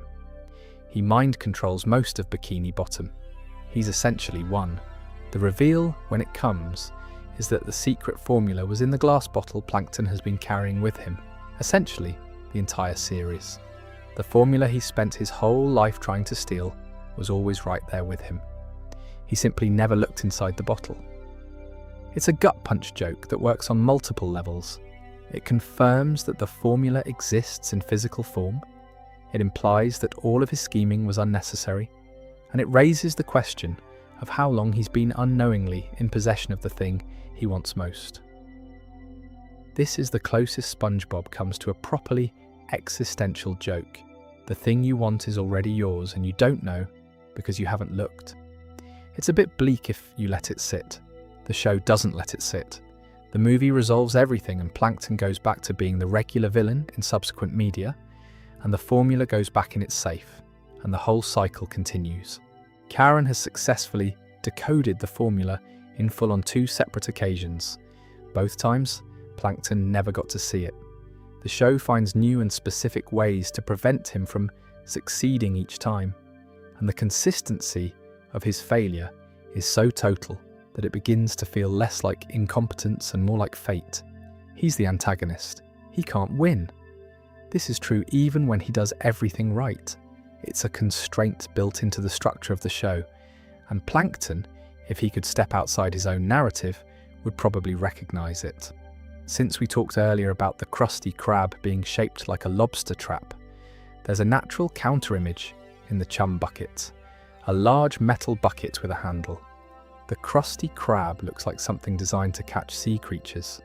The chum bucket looks like something designed to hold the leftover parts. This feels like exactly the right metaphor for the relationship between the two establishments. One is built around appealing food and hungry customers, and one is built around the parts of the thing that nobody wants. Mermaid Man and Barnacle Boy are retired superheroes who live in a rest home called Shady Shoals. When SpongeBob meets them in the first season, they're presented as elderly icons of a previous era. Famous, beloved, now largely out of the public eye, living on the coastal equivalent of the kind of institutional comfort that comes with age and the slow surrender of independence. SpongeBob is a devoted fan. He has their merchandise. He watches their old television programs. He finds their current situation something between admirable and heartbreaking, in the way that meeting the people who made the things you love as a child is always slightly more complicated than you expect. They were voiced by Ernest Borgnine and Tim Conway, two enormously accomplished American comedy actors whose careers between them spanned the better part of the 20th century. Tim Conway in particular was legendary for his ability to improvise and break his fellow actors during recording, which is a quality that doesn't translate directly into a voice recording session, but which is part of what the casting brought to the roles. The sense that these were real old men with long careers behind them, playing old men with long careers behind them. Borgnine passed away in 2012, and the role was recast for later episodes. The career timeline of Mermaid Man and Barnacle Boy has always been pleasantly impossible. Their active superhero period would have to have been roughly the middle of the 20th century, based on their apparent ages. But the show is set in a floating present that has never been definitively pinned to a specific decade, which means the maths of when they were active and how old they are now doesn't have to add up, and the show never bothers to make it do so. Mermaid Man and Barnacle Boy 5 from Season 3 is the episode where Barnacle Boy, who is presented as being at least in his late 60s, if not significantly older, has a complete breakdown about being treated like a child. He wants to eat an adult meal at the Krusty Krab. Mermaid Man keeps ordering him the child's meal, the silly meal, because that's what Barnacle Boy always gets. Barnacle Boy argues that he is old enough to eat whatever he wants. Mermaid Man is confused by this. The dynamic between them, the senior partner who doesn't quite recognise that his junior partner is also an old man, is played with genuine comic sadness. Their powers are in the utility belts and various pieces of equipment that change based on what any given episode needs. Mermaid Man's belt buckle can summon the power of the sea. Barnacle Boy can call up a dark power from somewhere. There's a Mermaid Man signal similar to the bat signal that SpongeBob can apparently trigger from his living room, and which is visible across Bikini Bottom despite being underwater. Neither of them can drive. This is a nice touch. The villain organisation they defeated in their prime years is called Evil, which stands for Every Villain is Lemons. This was apparently the best name available for an organised crime and supervillainy syndicate. It might actually be a very good name, and I don't want to be dismissive of it. Both of them can still fight when the episode demands it. They're described as retired and living in a rest home, but when something actually requires physical confrontation, they rise to it. The show never agonises over whether they should be capable of this given their ages. They are old, and they can fight, and both things are true simultaneously, and the show moves on. Which is, again, a reasonable way to handle the situation. Mermaid Man's catchphrase is evil, shouted at varying volumes. He says it at things that aren't evil sometimes, but mostly at things that are. There's a wonderful episode where he attends SpongeBob's house for some reason, and seems unsure of where he is, and every time something slightly confusing happens, he just shouts it as a kind of response to uncertainty. The word fills the space that confusion would otherwise occupy. This feels true to a lot of things. Every paradox we've gone through tonight sits inside a show that is, at its core, remarkably consistent about the things it actually cares about. And those things are not physics or biology or geography or chronology. They're relationships. SpongeBob's love for his job has never been contradicted. Not once across 25 years and more than 300 episodes has the show suggested that SpongeBob secretly doesn't love making Krabby Patties. He loves it completely and without reservation. When he's threatened with losing his job, the distress is real. When he's cooking and everything is going well, there's a quality to how the show presents it that is, for lack of a better word, joyful. He is a person who has found the thing he loves doing and has done it every day and never got tired of it.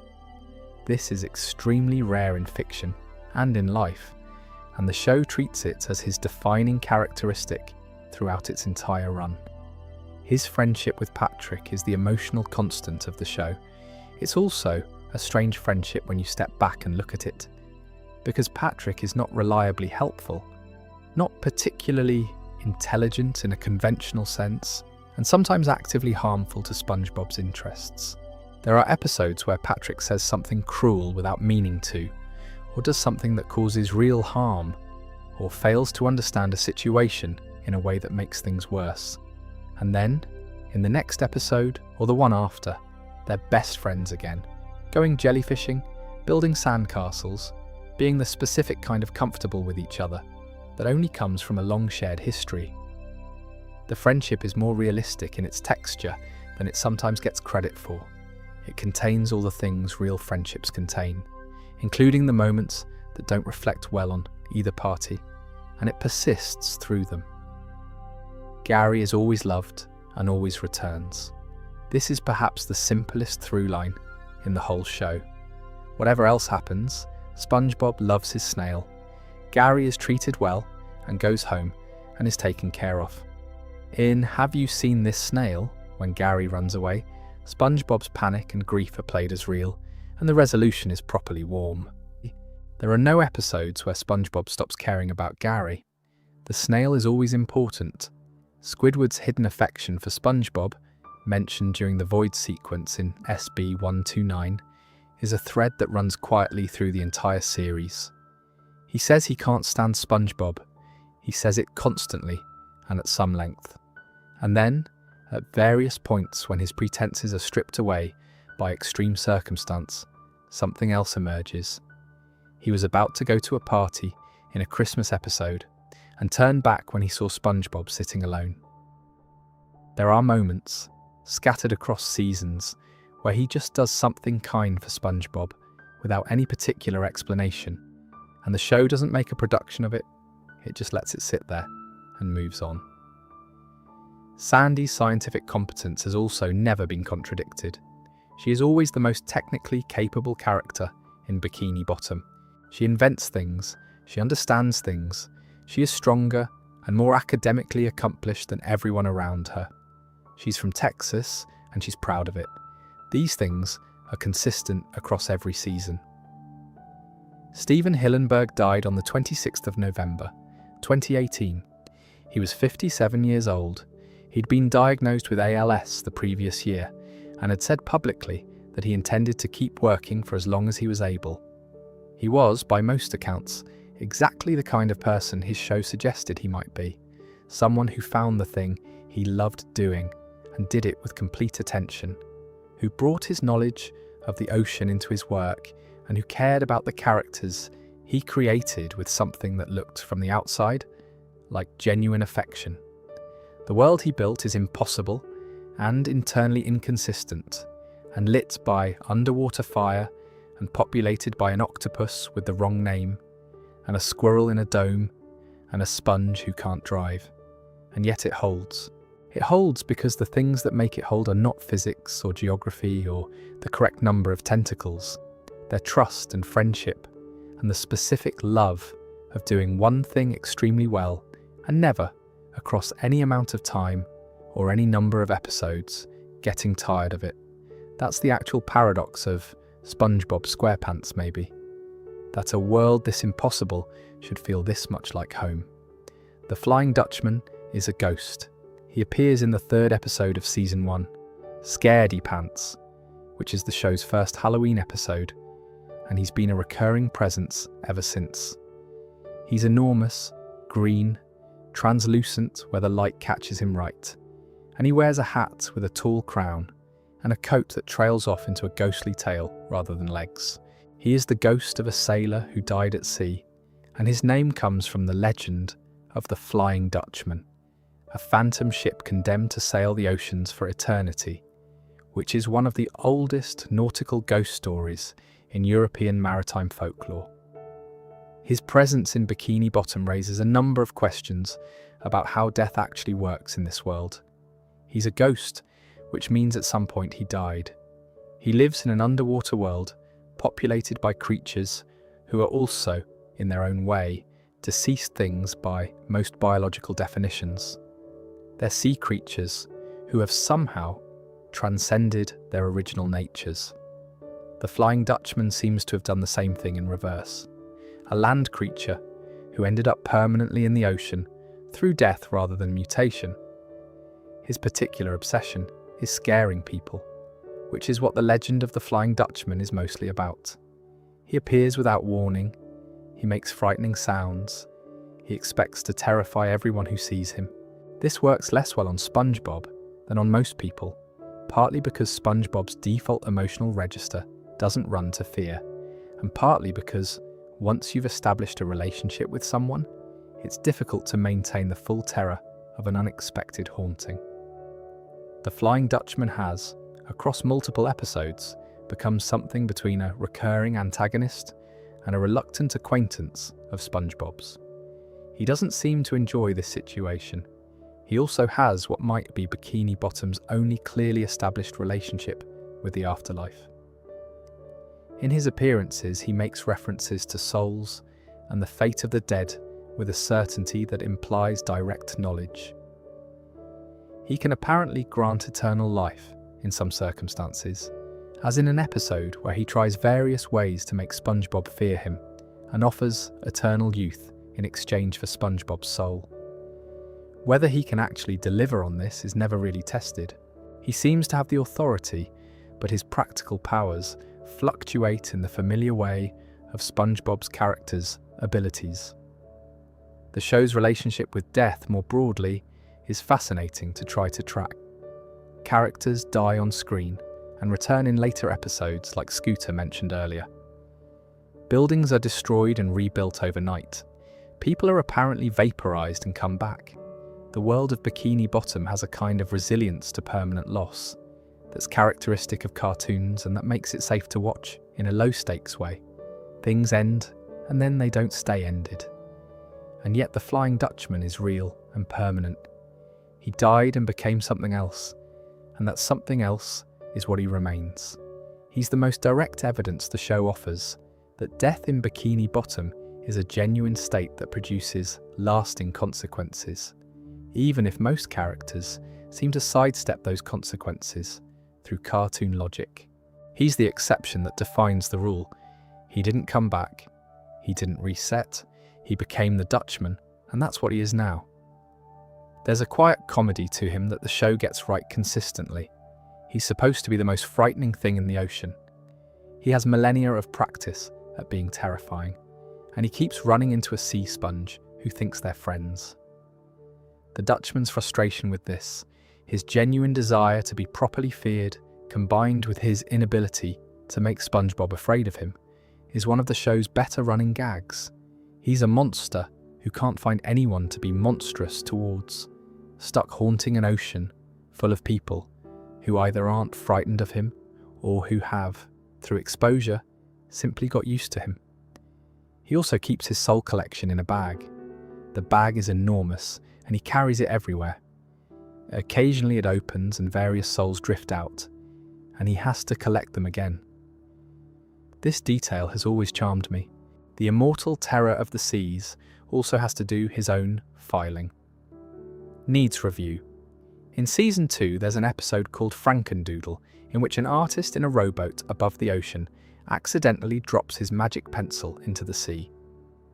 The pencil falls slowly through the water and lands on the ocean floor near SpongeBob and Patrick. SpongeBob picks it up, discovers that whatever he draws with it becomes real, and proceeds to draw a stick figure version of himself that immediately gains sentience, escapes his control, and spends the rest of the episode terrorizing Bikini Bottom. The stick figure is called Doodle Bob. He speaks entirely in a language that has the cadence and emotional range of human speech, but no recognizable words. It sounds like something you might hear if you recorded speech backwards and then listened to it at half speed in a cathedral. He is deranged. He wants to exist. He wants to continue to exist more than he wants anything else, and the threat that SpongeBob could erase him with the same pencil that made him is treated by the episode as a genuine existential horror. The pencil itself is never explained. It's described in the episode as a magic pencil, which is the extent of its characterization. The human artist who dropped it apparently owned a pencil with the ability to bring drawings to life, and he was using this pencil in an ordinary rowboat on an ordinary afternoon, making what appear to be casual sketches. The show doesn't consider what it means that a person owns a pencil like this. It doesn't consider how the pencil exists or where it came from or what the artist has done with its abilities before this incident. The pencil simply is what it is, and it falls into the ocean, and the episode happens. What's interesting about Doodle Bob, from a philosophical angle, which is perhaps more analysis than the episode was expecting, is the question of what he actually is. He's a drawing made real. He has no existence before the pencil touches paper. No precedent, no memory, no history. He's created with the specific shape and proportions of SpongeBob's stick figure self-portrait, which means he's a simplified version of an existing being made suddenly actual. He wants things. He has preferences. He's afraid of being erased. These are the qualities of someone with something to lose. The episode's ending is a good one. SpongeBob and Patrick manage to get the pencil back, and SpongeBob erases Doodle Bob, but not completely. A small piece of him, one hand, escapes, and is last seen drawing a complete Doodle Bob on a piece of paper on the wall of SpongeBob's bedroom. The pencil is returned to the surface, presumably to the artist, and somewhere in SpongeBob's house, a piece of Doodle Bob is drawing himself back into existence on the bedroom wall. The show never returns to this. It's not treated as an ongoing situation. By the next episode, the bedroom wall has presumably been cleaned, or the threat has resolved itself by whatever means cartoon logic makes available. But the image is a good one, an erased drawing, incomplete, using whatever remains of itself to try to become whole again, inside the home of the person who created it and erased it and didn't quite finish the job. There's something in that which would work as a horror premise if the show were in that register. It isn't, so it works as a comedy coda, and that's fine too. The logic of the pencil also sets up a question the show doesn't pursue, but which is sitting there implicitly. If you can draw something into existence, and the drawn thing has sentience and desires, what does that say about the status of drawn things generally? SpongeBob's world is itself animated. He exists in some sense in the same relationship to Hillenburg that Doodle Bob exists to SpongeBob. Drawn into life by someone with a pencil, with no origin before that drawing. This is probably more recursion than a Season 2 episode of a Nickelodeon cartoon was inviting, but the invitation is there if you want to take it. Season 3, Episode 14B, Rockabye by Valve. This one gets discussed quite a lot in conversations about the show, and I think it's worth spending a little time on, because the episode is unusual in ways that the discussion doesn't always capture. The setup: SpongeBob and Patrick find a baby scallop that has fallen from its nest. They decide together to raise it, Patrick suggests that they should be its parents. SpongeBob agrees. They establish a domestic arrangement. Patrick will go to work, and SpongeBob will stay home and take care of the scallop, which they name Junior. The episode then follows SpongeBob and Patrick through what is clearly modelled on a conventional family sitcom structure, where one partner works and one stays home. SpongeBob cooks, cleans, feeds Junior, puts Junior to sleep, wakes up in the night with Junior. Patrick leaves in the morning and comes home in the evening. The episode depicts the unpaid domestic labour of childcare with a reasonable amount of empathy. SpongeBob is exhausted. He's doing an enormous amount of work. And when Patrick comes home and immediately wants to watch television rather than help, the frustration SpongeBob feels is played as legitimate. Patrick's work, it turns out, is sitting on his rock. He's been leaving the house every morning and doing nothing because he got confused about what having a job involved. He thought it meant you left the house. He wasn't sure what happened after that. The episode takes their relationship completely seriously in the context it establishes. SpongeBob and Patrick are the scallop's parents in every functional sense, and the comedy comes from domestic incompatibility rather than from making fun of the premise. Eventually, Junior is ready to fly and returns to the wild, and SpongeBob and Patrick watch it go in a way that's played with the full emotional weight of a farewell, including SpongeBob crying, which he does thoroughly.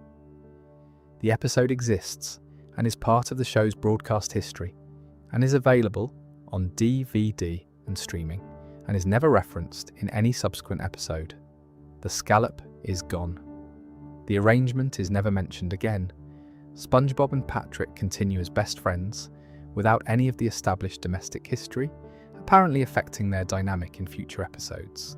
This is entirely normal for SpongeBob's continuity, but it's worth sitting with for a moment in the context of this particular episode, because the relationship dynamics depicted in Rockabye Bivalve are notably more specific than the show usually goes. The question of what SpongeBob and Patrick actually are to each other is one the show has generally left comfortable and open. They're best friends. They spend most of their time together. They go on adventures together. Patrick lives next door and SpongeBob is the person he goes to for everything. But Rockabye Bivalve puts them in a domestic situation that the episode frames plainly. With no winking, no distancing jokes, just SpongeBob and Patrick raising a scallop and disagreeing about housework. And that framing is one the fandom has discussed at considerable length. The production team has generally declined to comment extensively on what the episode means, which seems like the right call. It means what it depicts, and what it depicts is two people trying to figure out how to share the labour of caring for something small and vulnerable, and one of them being considerably better at this than the other. These are not uncommon circumstances, and the episode handles them with the show's characteristic combination of comedy and quiet warmth. There's a character in SpongeBob who has, across the show's run, appeared in a remarkable variety of named and unnamed roles. He's a fish, light purple, fairly generic in design, the kind of background character that animators produce when they need a crowd member who doesn't distract from the main characters. He's appeared as Harold the customer at the Krusty Krab, as a nurse, as a police officer, as a criminal, as a spectator at various sporting events, as a patient at the hospital, and in a fairly significant number of other roles where the show has simply placed the same character design in a new context and expected the audience not to notice. There are several of these characters in SpongeBob, a small stable of background fish designs that recur throughout the series in different contexts without the show acknowledging that it's the same character appearing in contradictory roles. It's a standard technique in animation production. You have a library of character designs, you place them in scenes as needed, and you don't worry too much about whether the nurse from episode 40 is the same person as the criminal in episode 93. What makes this interesting in SpongeBob specifically is the scale of it. The show has been running since 1999 and has produced an enormous number of episodes, and the same background character designs have cycled through that many episodes across that many years, accruing an impossible variety of occupations and relationships and names. The fish who is Harold in one episode is Tom in another. The fish who is a Krusty Krab customer on Tuesday works at the hospital on Thursday. There's a website, and probably several, that have attempted to catalogue the specific characters and track their appearances across episodes to see exactly how inconsistent the recycling has been. The answer, predictably, is very inconsistent. The same character design has been given contradictory family relationships in different episodes. The same face has been a hero and a villain within the same series without the show acknowledging any tension in this. This is all extremely normal from a production standpoint and would probably not be worth discussing if it were less extreme. But the SpongeBob character pool includes some designs that have been used so extensively, placed in so many different narrative roles, that they've become something almost like recurring characters without the show intending them to be. The community has named them, tracked them, built histories for them based on their contradictory appearances. The fish has his own lore now, independent of anything the show intended. One character, worth naming specifically, is Fred, a brown fish who appears in very many episodes, and who has a particular famous line from an episode where he gets his foot stepped on and yells, "My leg!" This became a recurring joke. Whenever a character was injured in the background, the same cry would sometimes be heard. Fred's leg became a known entity. The show eventually leaned into this in later seasons, giving Fred appearances where his leg was specifically highlighted and the joke made deliberately rather than accidentally. A background character became a recurring bit because enough people noticed the pattern. There's something that feels very SpongeBob about all of this. The show's world is so consistently populated that the same faces filling the same spaces over and over starts to feel like a feature of the world, rather than a production shortcut. Of course, these are the same fish, it's a small town, or a small ocean floor. Of course you see the same people, at the Krusty Krab, and at the hospital, and at the sports event. Bikini Bottom has a finite population, and everyone shows up in multiple contexts, just as they do in any small community where the same 20 people fill every available role because there's no one else. Sandy Cheeks arrived in Bikini Bottom as a research scientist. This is established in her very first episode, Tea at the Tree Dome, from season 1, which we talked about earlier in terms of the dome and the helmet and the contextual breathing. But there's another angle to Sandy that doesn't come up as much. What she's actually been doing down there. She has a dome full of scientific equipment and she conducts experiments. She is, in the terms that the show sets out for her, a professional researcher operating in an unusual field environment. Over the following seasons, the range of Sandy's scientific output becomes quite impressive when you sit down and catalogue it. She has built a rocket and flown to the moon with SpongeBob and Patrick, which is a sentence that doesn't get enough attention. She has invented a teleportation device. She has created robots, conducted research into hibernation biology, and built what amounts to a miniaturized weather station inside her dome. In Sandy's rocket from season 1, she builds a functional spacecraft in what appears to be her backyard, and the show treats this as the kind of thing she does on weekends. In Chimps Ahoy from season 4, research sponsors visit Bikini Bottom, and Sandy has to present her findings, and the episode makes clear she's been producing substantive, publishable work down here. Not just keeping busy, actual science. There's also the karate. Sandy does karate. She's extremely good at it, almost certainly the best fighter in Bikini Bottom by a considerable margin. She and SpongeBob practice together regularly in a friendship that's structured around this shared pursuit, and she wins any serious competition they have. Her physical strength is also notable. She arm wrestles, she lifts things, she performs feats of endurance that the show presents as natural rather than superhuman for her. Whether this is a characteristic of squirrels generally in the show's biology, or specific to Sandy, is not established. What creates a paradox of sorts around Sandy is the gap between how capable she is and how often the show remembers this. In some seasons, she's primarily a karate partner for SpongeBob. In others, she's a background character who shows up when the plot needs a scientist. In the best Sandy episodes, she's at the center of her own story, with her own goals and complications and satisfactions. In other episodes, she might as well be a piece of furniture in Texas-themed clothing. Her hibernation cycle is one of the show's most interesting, recurring elements, and it's directly tied to her biology in a way that most character traits in SpongeBob aren't. Squirrels hibernate, and Sandy hibernates, and when she goes into hibernation in pre-hibernation week from Season 2, she spends the week before frantically doing every physically extreme activity she can think of, dragging SpongeBob along and refusing to take no for an answer, because she's trying to pack as much living as possible into the time before she's going to be unconscious for an extended period. The episode treats this as comedy, but it's also a fairly accurate depiction of animal pre-hibernation behaviour, which makes sense given that Hillenburg's background means the show occasionally has moments of real biological literacy hidden inside the cartoon logic. During hibernation itself, Sandy becomes something quite different from her normal self. She grows enormous. She becomes aggressive. She behaves like the kind of animal you would absolutely not approach in the wild, which is the kind of animal she technically is at baseline.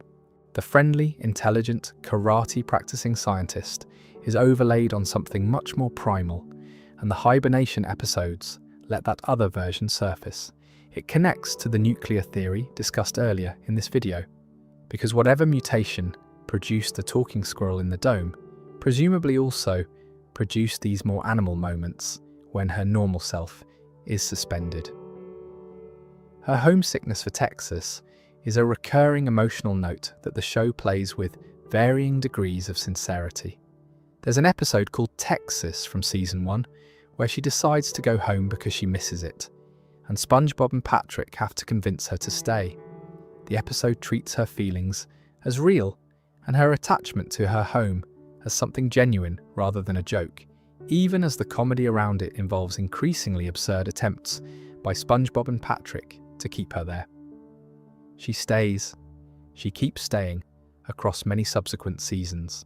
But the episode establishes that Bikini Bottom was a choice she made that she could revoke, and she hasn't. And that choice is what makes her presence there something other than accidental. There's a version of the show that foregrounds Sandy more prominently throughout, and I think that version would be good. The episodes that properly centre her scientific work and her interiority are usually strong. She's a character with a clear identity and a set of skills that aren't shared with anyone else in the cast, and she's been in the background of the main narrative more often than she probably should have been. That said, the recent Sandy Cheeks movie suggests the franchise has noticed this and is doing something about it, which seems like a reasonable development. In 2021, Nickelodeon released a spin-off series called Camp Coral, SpongeBob's Under Years. It depicts SpongeBob, Patrick, Sandy, and a number of other characters as children at a summer camp. It's a prequel to the main series, showing the characters meeting for the first time and forming the relationships that the original show builds on. This is where things get slightly complicated, because the original series already depicted how some of these characters met, and Camp Coral's version doesn't align with those depictions. In Tea at the Tree Dome from Season 1, the episode where Sandy first appears, SpongeBob and Patrick see her for the first time during an encounter with a giant clam. They don't know her. She doesn't know them. They're strangers who meet because they happen to be in the same situation. The episode establishes this meeting clearly. Here is SpongeBob, here is Sandy. They have not previously encountered each other, and this is the beginning of their friendship. Camp Coral depicts SpongeBob and Sandy as childhood friends who met at summer camp years before the events of the main series. They knew each other. They had a shared history. They were part of the same social group as children. This is not compatible with the episode that shows them meeting as adults with no prior connection. Hillenburg actually opposed the creation of spin-off series during his lifetime.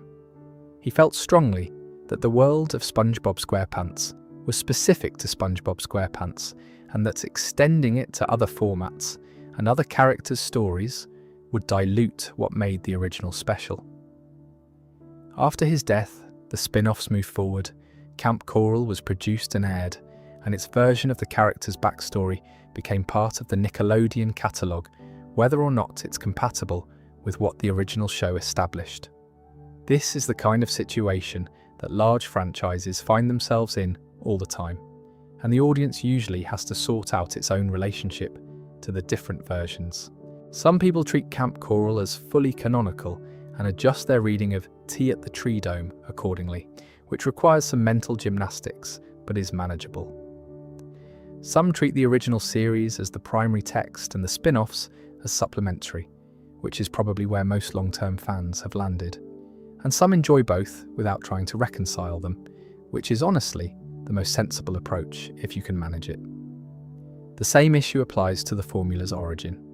Camp Coral established that SpongeBob created the Krabby Patty formula as a child at camp, which contradicts the origin story told in Friend or Foe, where the formula was created by crabs and plankton as young adults. Both can't be true in the same timeline. The show has two contradictory accounts of one of its most central plot elements, and the one introduced most recently is the one that comes with the least creative authority, because Hillenburg, who might have resolved or rejected this retcon, wasn't there to do so.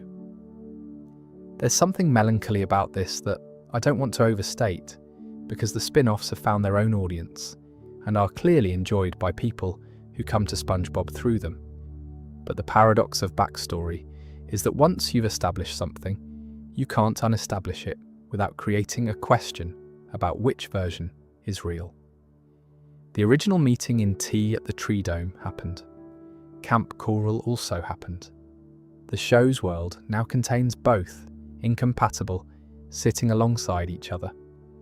This is, in a way, just a more formalised version of the contradictions the show has always carried. SpongeBob has a documented birth date that makes him nearly 40 and has spent every episode behaving like someone in his early 20s. Squidward has 6 tentacles and is an octopus. Fire burns on the ocean floor. The show has always contained things that contradict each other, and the audience has always found a way to hold all of it. The Camp Coral contradiction is the same kind of thing, just arrived at through different means. Not an animation inconsistency or a production oversight, but a deliberate, creative decision made by a different team, working at a different time with a different context. The contradiction is real. So is the show. Both of those things remain true, and Bikini Bottom keeps running regardless. That's every paradox, or at least everyone worth wandering through tonight. The fire underwater and the glasses of water. The pineapple that grows back, the octopus with 6 tentacles and the wrong name, the game that was invented by a man who only knew how to invent it because the game already existed, the void that nobody went back to after SB129 and that the show never felt the need to explain, the birthday that makes SpongeBob nearly 40, the formula that has been mostly decoded and never successfully stolen, the infinite boating school with its infinite student and its exhausted, perpetually optimistic teacher, the nuclear test site beneath the atoll, the narrator in his antique diving suit, watching everything, the Flying Dutchman and his bag of souls, the drawing that is still drawing itself on the bedroom wall, Sandy and her dome full of Texas, the background fish who is everyone, all at once. None of it was ever going to resolve. That's not what this kind of storytelling does, and I mean that as praise rather than criticism. The best sleep-friendly content, I think, is the kind that gives your brain enough to do, that it stays gently occupied without requiring active effort or building towards anything you need to wait for. There's nothing here you've missed if you've already fallen asleep, and if you haven't, I hope the next bit takes care of it. What I keep coming back to having spent all this time with the show's contradictions, is that none of them diminish it. The wrong tentacle count, the impossible pineapple, the formula that's both secret and known, the fire that burns underwater. These aren't flaws in the world of Bikini Bottom. They're the character of it. The show asked you, very early on, to accept a particular kind of impossible. And you did, and everything that followed built on that acceptance in ways both small and large. I've got more of these planned. SpongeBob is a deep well of things like this, and there are other shows worth doing the same thing with. More details to come on that in the next video. For now, find a comfortable position if you haven't already. The show will keep running in Bikini Bottom without you. SpongeBob will report for work in the morning. Gary will be fed. Patrick will be asleep under his rock with no discernible awareness of the passage of time. Squidward will be in his Easter Island head, practicing, convinced as always that he's about to be discovered. Plankton will be in the chum bucket, devising his next plan, next to Karen, who will have already thought of a better one. The French narrator will be out there somewhere in his antique diving suit, finding it all fascinating, finding it all wonderful. That seems like a good place to be.